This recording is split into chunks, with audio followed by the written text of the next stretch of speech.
Ewo Bibiani Zongo na fe Old Town. Wamate womo ho asese se de wono mo ekọ baabi ampanifo de ama womo. Mentime ho asibi ema ne muso womo ne Asante Gold Corporation ewo se de womo epa abonom ne ade no. Na mentime ho ase ewo ntampa se ade ntiase aye adwuma. Wate ase so otu afiri ho na fe de wo se gold fo ne de ye no. Womo de aye Adom TV Kasee etwaso.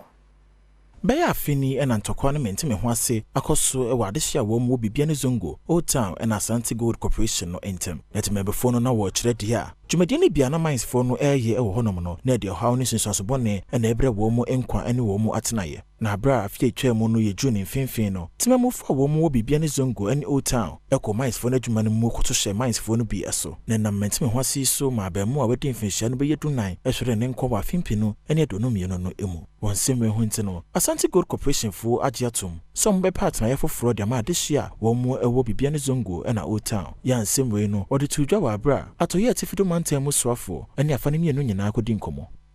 asase a da hwe won ba beye adwuma ewo so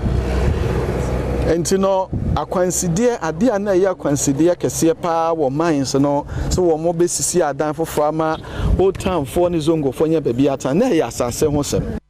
eno achi operation manager ema Asante Gold Corporation ura samo kwasitachi enso shebo se won ma asase no eye omodia no wo mo be ma omo sika bi ansa na wo ma hye omadwuma ase. So I assure you that whatever it takes for us to begin right away our compensation for the affected farmers, we will do so in light of good spirit and mutual understanding to get this project started according to our time. The krakra no opanyina wo no di gina mu kasa ye edema asase ru anomfo ya wo mu ewo honom ora brighter komia yeboa eda de sreto mpanyifo wo mu eda agudi etu adwumaku yi enim se bana se wo mu si gina ye bia na wo mu tu anamo bia wo modin asase ru anomfo no wo mode wo mu ebeka ho bi se regional minister aba no aba be hye ye bo Kasee ya aha ye ntime ntwena no ngofom se ye begina ho ne na ye wuyo na emum de ye hwe animu ane se de nsa woso akoduro bia no